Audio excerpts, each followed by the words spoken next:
Musim ini menjadi tantangan besar bagi Inter Milan, dengan jadwal padat di berbagai kompetisi. Oleh karena itu, rotasi pemain menjadi kunci utama bagi Simone Inzaghi untuk menjaga performa tim tetap optimal.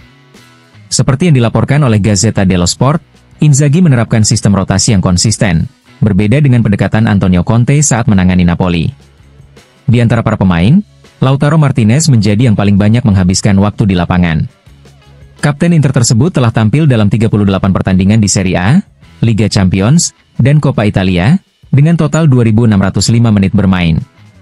Ia hanya kalah dari Yann Sommer, ia mencatatkan 3.150 menit.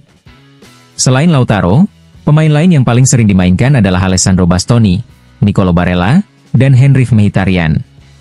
Namun, perbedaan mencolok terlihat dalam pengelolaan pemain cadangan. Stefan De Vrij dan Jan Bisek, yang sebelumnya hanya sebagai pelapis, kini menjadi bagian penting dalam skuad utama. Hal ini dipengaruhi oleh cedera panjang yang dialami Benjamin Pavard dan Francesco Acerbi, serta beberapa kali absennya Hakan Calhanoglu. Dengan strategi rotasi yang matang, Inzaghi memastikan Inter tetap kompetitif di semua lini, menjaga kebugaran pemain utama, serta memberikan peran lebih besar bagi pemain pelapis untuk tampil maksimal.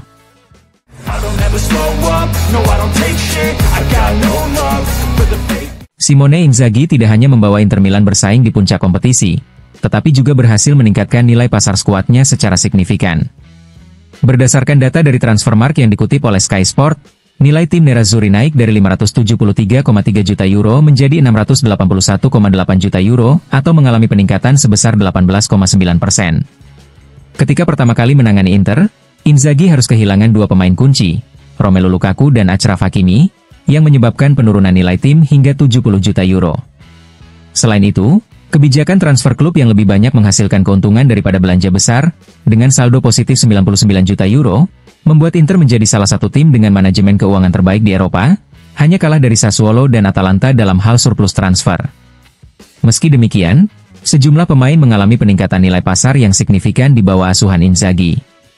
Federico Di Marco melonjak dari 10 juta euro menjadi 60 juta euro, Lautaro Martinez dari 80 juta euro menjadi 100 juta euro, Nicolo Barella dari 65 juta euro menjadi 80 juta euro, serta Alessandro Bastoni dari 60 juta euro menjadi 75 juta euro.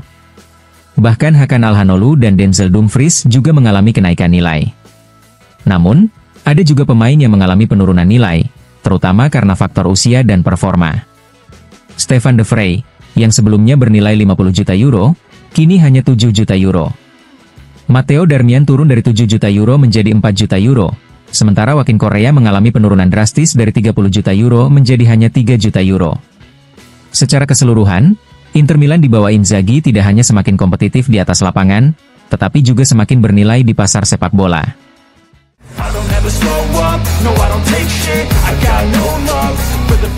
Musim ini, Inter Milan terus menunjukkan dominasinya di berbagai kompetisi. Nerazzurri menjadi satu-satunya tim Italia yang masih bersaing di semua ajang, memimpin klasemen Serie A, melaju ke babak 16 besar Liga Champions, dan menembus semifinal Coppa Italia. Corriere dello Sport menyoroti pencapaian ini, menegaskan bahwa sejak awal musim, posisi seperti ini mungkin tidak terpikirkan oleh banyak pihak. Meski gagal mempertahankan gelar Supercoppa Italiana, ambisi meraih treble semakin menguat di kubu Inter. Meskipun tidak ada jaminan untuk meraih semua gelar, tim asuhan Simone Inzaghi siap memberikan segalanya demi meraih prestasi maksimal. Dalam perburuan Scudetto, Inter telah mengambil alih posisi teratas, tetapi mereka tetap harus waspada terhadap ancaman Atalanta. Di Liga Champions, undian cukup menguntungkan, dengan Feyenoord di babak 16 besar dan potensi menghadapi Bayer Leverkusen atau Bayern Munchen di fase berikutnya. Meski sulit, peluang tetap terbuka.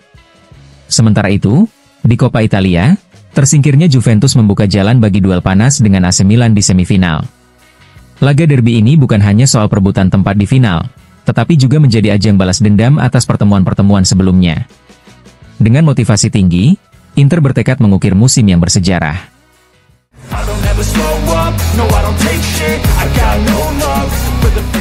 Marko Arnautovic kembali mencuri perhatian setelah mencetak gol spektakuler yang membawa Inter Milan meraih kemenangan atas Lazio di ajang Coppa Italia.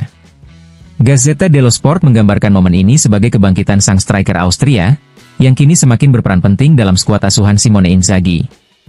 Sebelumnya, Arnautovic tampil gemilang sebagai pemain pengganti saat menghadapi Fiorentina sebelum akhirnya ditarik keluar karena masalah fisik. Meski telah berusia 35 tahun, perannya dalam tim justru semakin signifikan. Kini, ia menjadi pilihan utama sebagai alternatif bagi Lautaro Martinez dan Marcus Thuram, mengungguli Mehdi Taremi yang mengalami penurunan performa setelah awal musim yang menjanjikan. Sepanjang musim, Arnautovic terus menunjukkan perkembangan dan kini menjadi figur kunci di ruang ganti Inter. Dari 4 gol yang ia cetak musim ini, 1 diantaranya sangat berharga saat melawan Fiorentina pada 10 Februari lalu. Selain kontribusi di lapangan, kedekatannya dengan rekan setim, semakin mengukuhkan posisinya sebagai pemain yang berpengaruh dalam skuad Nerazzurri.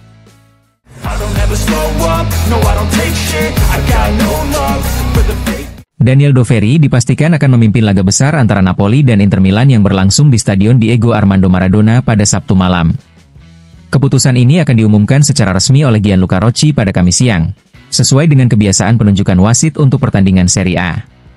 Menurut Corriere dello Sport, pemilihan Doveri dilakukan dengan sangat hati-hati mengingat beberapa keputusan wasit di bawah kepemimpinan Rocci sebelumnya menuai kontroversi. Doveri sendiri memiliki rekam jejak yang cukup panjang dengan kedua tim. Ia telah memimpin 29 pertandingan Napoli dan 33 pertandingan Inter, dengan catatan kemenangan dan hasil imbang yang seimbang untuk masing-masing tim. Menariknya, dalam 4 laga Napoli versus Inter yang pernah ia pimpin, semuanya berlangsung di Naples dengan hasil 1 kemenangan, 2 kali seri, dan 1 penalti yang diberikan.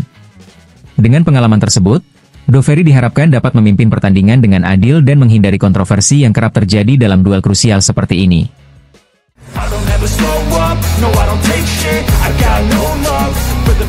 Kasus dugaan penistaan agama yang melibatkan Lautaro Martinez terus bergulir.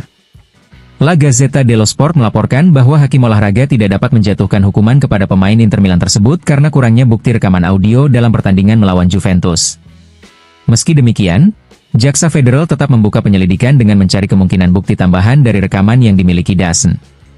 Proses ini berbeda dari prosedur disipliner biasa dan memiliki jangka waktu yang lebih panjang.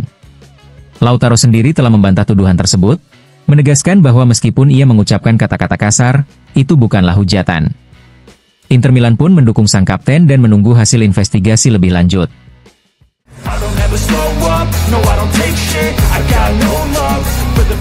Setelah meraih 2 kemenangan beruntun di Serie A dan Coppa Italia, Inter kini bersiap menghadapi tantangan berat melawan Napoli. Laga di Stadion Diego Armando Maradona ini akan menjadi ujian penting bagi tim asuhan Simone Inzaghi dalam mempertahankan ambisi mereka. Sang pelatih menekankan pentingnya menjaga fokus dan memanfaatkan rotasi pemain agar tetap kompetitif di tengah jadwal yang padat. Inter harus menjalani periode krusial dengan serangkaian laga sulit. Setelah menghadapi Napoli, mereka akan bertandang ke Belanda melawan Feyenoord di babak 16 besar Liga Champions. Selanjutnya, mereka akan menghadapi Monza sebelum kembali melakoni leg kedua melawan Feyenoord di San Siro. Tantangan semakin berat dengan duel melawan Atalanta, disusul jeda internasional, sebelum menghadapi Udinese dan derby Coppa Italia melawan Milan pada awal April. Meskipun performa Inter belum sepenuhnya optimal dalam laga melawan Genoa dan Lazio, mereka tetap mampu meraih kemenangan yang berharga bagi moral tim. Gol Marco Arnautovic di laga terakhir menunjukkan bahwa pemain cadangan juga siap memberikan kontribusi besar.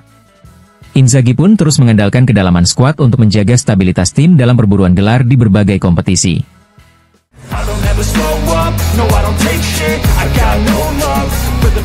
Dengan absennya beberapa pemain kunci seperti Darmian, Carlos Augusto, dan Zalewski, pelatih Inter, Simone Inzaghi, harus mencari solusi dengan memanggil pemain dari tim Primavera.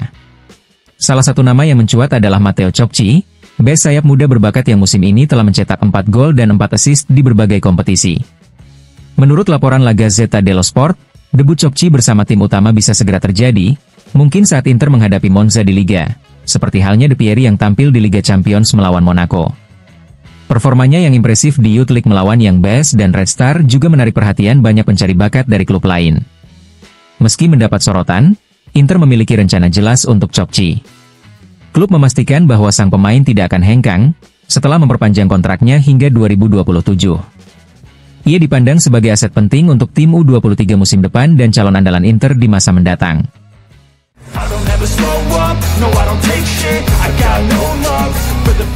Empoli mencetak sejarah dengan lolos ke semifinal Coppa Italia untuk pertama kalinya setelah menyingkirkan Juventus melalui drama adu penalti. Di babak 4 besar, mereka akan menghadapi Bologna yang dilatih oleh Vincenzo Italiano. Dalam pertandingan yang berlangsung sengit, Empoli unggul lebih dulu di babak pertama lewat gol Maleh.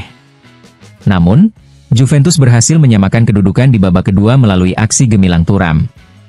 Ketika laga berakhir imbang dan harus ditentukan lewat adu penalti, Juventus gagal memanfaatkan peluang emas, dengan Vlahovic yang menembak terlalu tinggi serta Yildiz yang penaltinya berhasil ditepis kiper Fast. Sementara itu, para penendang Empoli tampil sempurna dan memastikan kemenangan mereka. Dengan hasil ini, semifinal Coppa Italia akan mempertemukan Empoli dengan Bologna, sementara duel panas Milan versus Inter juga siap memanaskan persaingan menuju final.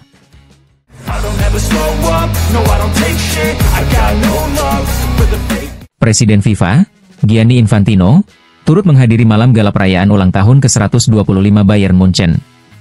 Dalam acara tersebut, Infantino memberikan penghormatan kepada klub raksasa Jerman itu atas kontribusinya terhadap sepak bola, baik di level domestik, Eropa, maupun dunia. Pertama-tama, selamat kepada Bayern, 125 tahun adalah pencapaian luar biasa yang layak dirayakan, ujar Infantino, seperti dikutip dari Sport One. Ia menyoroti jejak Bayern dalam sejarah Piala Dunia, mulai dari kontribusi Hans Bauer pada kemenangan Jerman tahun 1954, hingga dominasi pemain-pemain Bayern seperti Franz Beckenbauer, Uli Hoeneß, Sepp Maier, dan Gerd Müller dalam kemenangan tahun 1974. Sejak 1982, setidaknya satu pemain Bayern selalu hadir di final Piala Dunia. Infantino juga mengenang pengalamannya sebagai penggemar Inter Milan yang pertama kali memahami kehebatan Bayern pada tahun 1988. Saat itu, Inter menang 2-0 atas Bayern di Munchen dalam laga Piala UEFA. Namun, di leg kedua di Milan, Bayern membalikan keadaan dengan skor 3-0 di babak pertama. Itulah saat saya benar-benar memahami dominasi Bayern. Sejak 1988, saya belajar untuk takut pada mereka, kenangnya. Perayaan ini tidak hanya menjadi refleksi atas kejayaan Bayern Munchen, tetapi juga pengakuan dari salah satu sosok paling berpengaruh di dunia sepak bola.